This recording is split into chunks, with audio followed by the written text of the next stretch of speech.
మీ ఎలాంటి వ్యాపార ప్రకటనలకైనా వెంటనే మా ఛానల్ సంప్రదించండి. వీక్షకులందరికీ నమస్కారం.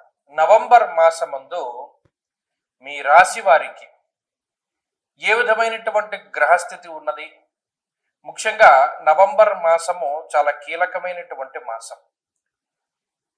ఈ మాసమందు అనేక గ్రహాల తాలూకు స్థితిగతులు, ఉదాహరణకి అతిచారంలో ఉండేటువంటి గురువు తిరిగి వక్రగతిని ప్రారంభం చేయడం, చాలా కాలంగా వక్రగతిలో ఉన్నటువంటి శనేశ్వరుడు తన యొక్క వక్రగతిని పూర్తి చేసి మరలా రుజుమార్గంలో సంచరించడం, కుజుని యొక్క స్థితిగతులు, రవి యొక్క మార్పు, ఇలా అన్ని గ్రహాలు కూడా తమ యొక్క స్థానాలని కొంత ప్రభావితం చేస్తూ ఉన్నాయి. ఉదాహరణకి ఈ మాసంలో ఉండేటువంటి గ్రహస్థితిని గమనిస్తే 10వ తారీఖు దగ్గర నుండి బుధుని యొక్క వక్రగతి ప్రారంభమవుతుంది. అయితే ఈ మాసంలో బుధుడు వక్రించి ఉన్న రుజు మార్గంలో ఉన్న తులారాశిలోనే బుధుని యొక్క సంచారం ఉన్నది. అలాగే రాహుకేతువులు కుంభ సింహరాశులు ఎందే ఉన్నారు, గురువు కర్కాటక రాశి ఎందే ఉన్నారు, శనేశ్వరుడు మీనరాశి ఎందే ఉన్నారు. కాకపోతే శనేశ్వరుడు ఈ మాసంలో 28వ తారీఖు వరకు వక్రగతిలో ఉండి మాసం చివరిలో మాత్రం వక్రత్యాగం చేస్తారు, అంటే వక్రగతిని వదిలిపెట్టేస్తారు. ఇవి ఫిక్స్డ్ గా ఉండేటువంటి గ్రహాలు. వీటితో పాటుగా శుక్రకుజులు కూడా వృశ్చిక రాశి ఎందే ఉన్నారు. అంటే మీరు గమనించండి, గురుడు, రాహువు, కేతువు, శనేశ్వరుడు, కుజుడు, బుధుడు, అలాగే ఈ మాసమందు శుక్రుడు కూడా ఆల్మోస్ట్ స్థిరంగానే ఉన్నారు. మిగతా గ్రహాలు అంటే పర్టికులర్ గా రవి గ్రహం యొక్క స్థితిగతులను గనక మనం పరిశీలన చేస్తే 16వ తారీఖు వరకు తులారాశి యందు, 16వ తారీఖు తర్వాత వృశ్చిక రాశి యందు రవి యొక్క సంచారం అనేటువంటిది ఉంటుంది. కాబట్టి ఈ మార్పు ప్రభావితం చెందిస్తూ ఉంటుంది. గురుని యొక్క అతిచారము, శని యొక్క వక్రగతి ముగింపు, ఇవన్నీ కూడా తీవ్రమైనటువంటి ప్రభావాన్ని చూపించబోతూ ఉన్నాయి ఈ నవంబర్ మాసంలో.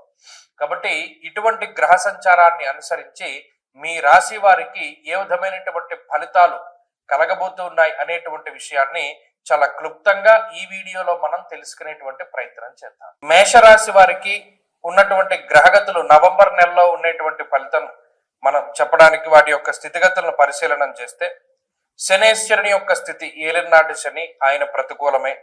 అర్ధాష్టమ గురుడు ప్రతికూలమే. అష్టమ రవి, అష్టమ కుజుడు, సప్తమ రవి, సప్తమ బుధుడు, సప్తమ శుక్రుడు ప్రతికూలమైనటువంటి గ్రహాలే. కాబట్టి ఈ మాసం మొత్తము కూడా కేవలం రాహువు చంద్రుడి యొక్క ఫలితాల మీద మాత్రమే మేషరాశి వారు ముందుకు వెళ్ళాలి. ఇంకా చెప్పాలి అంటే ఈ నెలాఖరులో శని యొక్క వక్రగతి పూర్తి అయిపోతే శనేశ్వరుని యొక్క ఇంపాక్ట్ కూడా ఎక్కువగా పడుతుంది. కాబట్టి నెలాఖరికి వచ్చేటువంటి పరిస్థితులు కొంత ఇబ్బందికరంగానే కనబడుతూ ఉన్నాయి. కాబట్టి ఓవరాల్ గా మేషరాశి వారు పరిశీలన చేయండి. 7 నుండి 8 గ్రహాలు కొంత వ్యతిరేకమైనటువంటి మిశ్రమమైనటువంటి స్థానాల్లోనే ఉన్నాయి.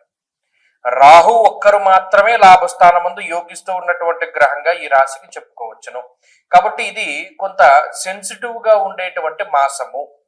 ఈ మాసంలో తీసుకునేటువంటి నిర్ణయాల పట్ల చాలా జాగ్రత్తగా ఉండాలి.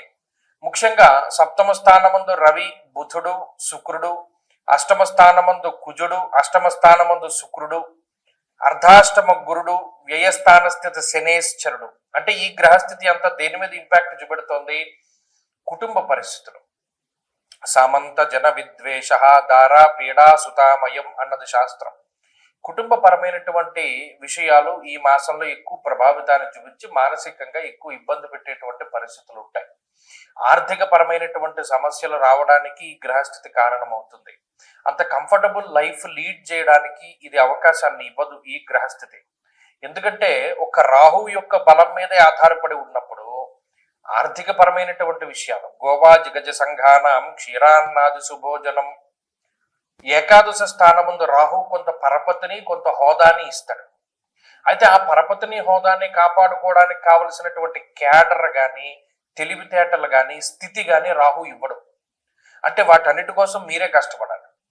ఉదాహరణకి మీరు ఏదైనా ఒక పెద్ద ఆఫీసర్ కింద ఉన్నారనుకోండి, ఆ ఆఫీసర్ కింద ఉన్నదే అందరికీ కనబడుతుంది, కానీ దాన్ని మెయింటైన్ చేయడానికి ఎంత ఖర్చు పెట్టాలి, దానికి ఎంత మనం ఇన్వెస్ట్ చేయాలి అనేటువంటి విషయాలు ఎవరికి కనబడవు. అటువంటివి ఎక్కువ బాధిస్తూ ఉంటాయి. పైకి హోదా ఉంటుంది కానీ వెనక బాధలు చాలా ఎక్కువగా ఉంటాయి. మేషరాశి వారిది ఎలా ఇదే రకమైనటువంటి పరిస్థితి. పైకి కనిపించేటువంటిది వేరు, వెనక ఉండేటువంటి బాధలు వేరు. అది చెప్పినా కూడా ఎవరికీ అర్థం కాదు. అది చెప్పుకోవడానికి కూడా అంత ఇదిగా ఉండదు. ఈ మాసం అంతా ఇదే రకమైన పరిస్థితి ఉంటుంది. విపరీతమైనటువంటి ఆర్థిక ఇబ్బందులు, అలాగే మార్పులు, స్థానం మార్పులు, లేదా మీరు పనిచేసేటువంటి ఉద్యోగంలో మార్పులు, పని వేళల్లో మార్పులు, కంపెనీల్లో మార్పులు, ఏదో ఒక మార్పు ఇబ్బంది పెడుతుంది. అలాగే కుటుంబం యొక్క సపోర్ట్ ఉండదు, మానసికమైనటువంటి ఆనందం ఉండదు. ఏంటంటే ఇంత నెగటివ్ వచ్చింది అంటే ఇది కారణం ఏంటి అంటే కొన్ని గ్రహాలు కూడా యోగించడం మానేసాయి. ఉదాహరణకి రవి గాని కుజుడు గాని చాలా ఇంపార్టెంట్ ప్లానెట్స్. అంటే శని గురుడు ప్రతికూలంగా ఉన్నా కూడా రవి కుజులు యోగిస్తే 1 నెల 2 నెలల పాటు వెళ్ళిపోతుంది గ్రహస్థితి, అంత ఇబ్బంది పెట్టదు. కానీ ఆ 2 గ్రహాలు ప్రతికూలమైపోయాయి.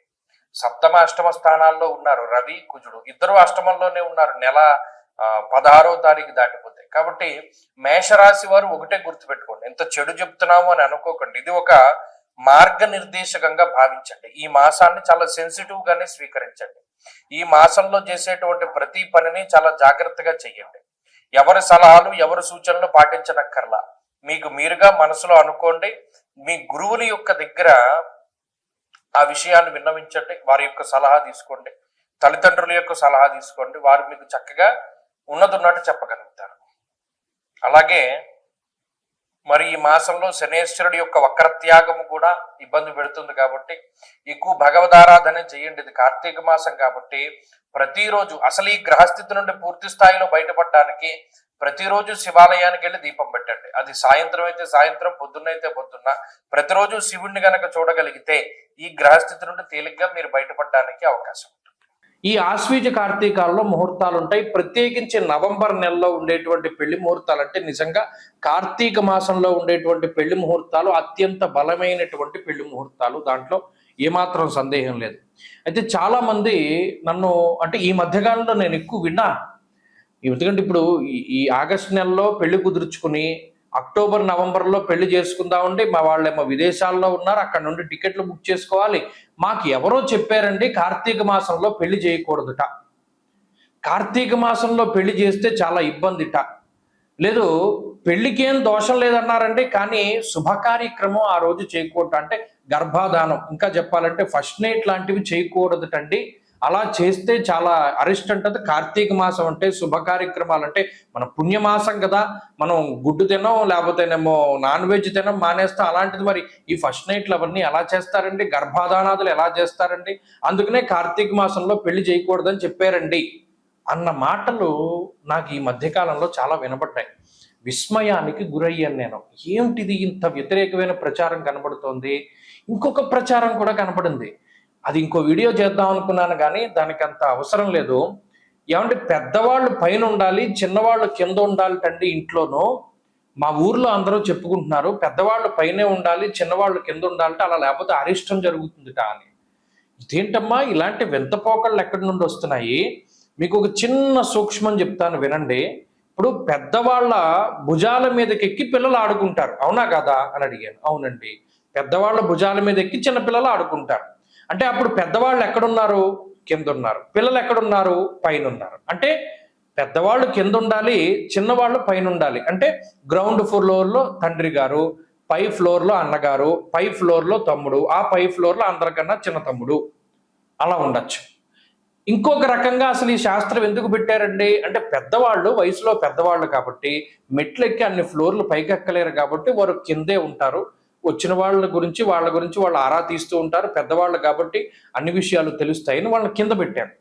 చిన్నవాళ్ళు పైకెక్కగలరు, శరీరం సహకరిస్తుంది కాబట్టి పైన ఉండాలి అన్నది కూడా వాస్తులో మర్మం. దీన్ని మార్చేసి పెద్దవాళ్ళు పైన ఉండాలి, చిన్నవాళ్ళు కింద ఉండాలని మొదలుపెట్టారు. ఇది నేను ఆశ్చర్యపోయినటువంటి విషయం. ఇంకొకటి, ఈ కార్తీక మాసంలో పెళ్లి చేయకూడదటండి, పెళ్లి చేసినా కూడా ఈ శుభకార్యం చేయకూడదటండి అని మొదలుపెట్టారు. ఎవడు ప్రచారం చేస్తున్నాడు ఇవన్నీను? తప్పు కదా. ఇప్పుడు ఒక విషయం చెప్తాను, గుర్తుపెట్టుకోండి. కార్తీక మాసము అన్నది నా కార్తీక సమో మాస, అసలు దాంతో సమానమైనటువంటి మాసం లేదు. దేనికి? దానం చేయడానికి. కన్యాదానంలో ఒక సంకల్పం చెప్తారు, దశా పూర్వేషాం దశా పరేషాం మద్వంశానాం మాతృవంశానాం పితృ నరకాతుత్తీర్య శాశ్వత స్వర్గలోక ప్రాప్త్యర్థం కన్యాదానం అహంకరిష్యే అని చెప్పి ఆ కన్యాదాత సంకల్పం చెప్తాడు. అంటే ఏంటి, ఇటు దశాపూర్వేశాం దశాపరేషాం అంటే 10 తరాల ముందు 10 తరాల తర్వాత ఉన్నటువంటి వాళ్ళు ధరించిపోవడానికి ఈ కన్యాదానం చేస్తున్నాను నేను, సాలంకృత సహిరణ్యోదక కన్యాదానం అహంకరిష్యే, అలంకారం చేసి కన్యాం కనక సంపన్నాం కనకాభరణైర్యుతాం అంటే అంత కనకాభరణాలతో కూడా అలంకారం చేసి దానం చేస్తున్నాను అంటే ఎంత తరించిపోతారు. ఒక బంగారం దానం చేయడమే చాలా కష్టం ఈ రోజుల్లో. అలాంటిది అన్ని కాసుల బంగారము అంతకన్నా విలువైనటువంటి అమ్మాయిని దానం చేస్తే కలియుగంలో, అందులోనూ కార్తీక మాసంలో ఈ 21 తరాల వాళ్ళు ఎంత తరించిపోతారు. ఈ విషయాన్ని మానేసి కన్యాదానం చేయకూడదు లేదా పెళ్లి చేయకూడదు అనేటువంటి ధోరణి రావడం అనేటువంటిది చాలా పొరపాటు. కాబట్టి అది తప్పు. పెద్దవాళ్ళు పైన ఉండాలి అన్నది తప్పు. ఈ రెండిటిని కూడా మార్చుకోండి. పెద్దవాళ్ళు కింద ఉండాలి, చిన్నవాళ్ళు పైన ఉండాలి. కన్యాదానం చేస్తే, కార్తీకంలో చేస్తే 21 తరాల వాళ్ళు తరించిపోతారు. కాబట్టి కార్తీక మాసంలో నిరభ్యంతరంగా వివాహాదులు చేసుకోవచ్చును. దానికి ధర్మపరమైనటువంటి కామానికి ఏ విధమైనటువంటి లోపము లేదు, ఏ విధమైనటువంటి దోషము ఉండదు. ఎందుకంటే సృష్టి కార్యం జరగాలి, అది ధర్మబద్ధంగా జరిగితే అసలు బ్రహ్మగారు ఉన్నదే అందుకు, సృష్టి చేయమనే మానవులను సృష్టించాడు. కాబట్టి చక్కగా వివాహాదులు అవి చేసుకోవచ్చును, ఏ విధమైనటువంటి లోపము లేదు. స్వస్తి.